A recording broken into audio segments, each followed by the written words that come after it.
I told you they couldn't keep me down for too long. I promise I'll be good, so I'll just stand for a little bit to do my interviews, and then I'll go back and sit down and be a good girl. But right now, I could not stay seated because I have in studio with me Carla Parris. Welcome to TTT. Hi, Lisa. Thank you so much. It's exciting to be here under the TTT brand. Yes, and welcome to Now, the brand new morning show on TTT. Looking fabulous as usual. Thank you, goodness. Lisa. Leave that. You see this? You see this on your hand here? You need to leave that when you leave in the studio. Leave that with me. Look fabulous on my hand.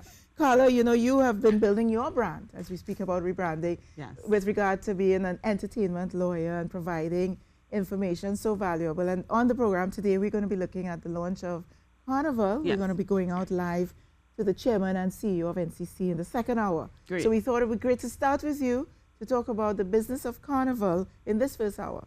And it's not too early now because this is the time of the year that people start signing contracts for the fetes and for performances and for a number of activities during the Carnival season. So let's talk a bit about the contracts. What historically Trinidad and Tobagoans generally talk about, my word is my bond, and don't like to put things in writing. What do you find and what do you suggest? Well, I find that every year in my practice, a lot of the issues come up around Carnival time concerning contracts, you're right. Whether it be event promoter contracts, whether it be contracts from soca artists, whether it be persons who don't understand design rights that they may have given away. Yes. Explain. So it might be a Carnival costume designer. Yes. And you're working with a particular mass band. And after the Carnival season has ended, your design is truly fabulous. Third-party companies based overseas are interested in using your design, but you don't know, wait, hold a second, do I own the design? Or is it owned by the band? That type of thing. And those are the kinds of issues that come up every year in Carnival time, and it's very important to address it up front. Right, so it's not necessarily true to say, therefore, that if I'm a designer and I design a costume, it automatically belongs to the intellectual property resides with the owner of the band then. I can negotiate those rights? Is that what you're saying? I'm suggesting? Right. I'm saying that intellectual property law is clear. The Copyright Act is clear. Yeah. The owner of the design is the person who created that design. However, with regard to these particular arrangements with Carnival costume, Carnival mass camp owners and band owners and so forth, you need to have a written contract clarifying what the intention is. Right. You know, and that's the purpose, as you know, Lisa, for the YouTube show that I've created, The Business of Carnival. Get that in there, girl. Get that in there. Yes, yes. Yeah, congratulations on that, actually. And I know you did Barbados recently.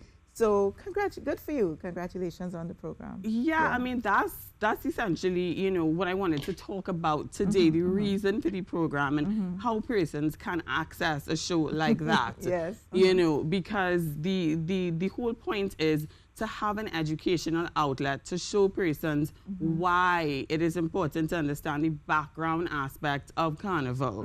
You know, and the first edition, which was shot in Trinidad, featured various stakeholders like Fayan Lyons, Dean Akin of Tribe, Jules Sobian of Caesar's Army, and Marvin Eversley of Blizzard. Right. And the intention was to show the wide-ranging category of persons in mass, photographers, videographers. Because most people think of entertainment sector, they see the performers on stage, they may see the mass band owners, but they don't understand, may not necessarily see the number of people. It's like film. Yes. The number of people, the large footprint that takes place when you're working in these industries, in these creative industries. That's exactly the point, to show the variety of persons who are involved in behind the scenes, but more importantly, to help them understand why it's important to look at your activity in Carnival as a business. Yes. And how to protect your intellectual property so that you can generate revenue down the line. Right. Do you find now people are more open to putting structure to their business and putting contracts and having entertainment lawyers negotiate on their behalf and so on? Do you find that it's becoming more prevalent now, or it's still an uphill task? It's still largely an uphill task. I mean, I started my practice 8 years ago. So since then, I have seen some change.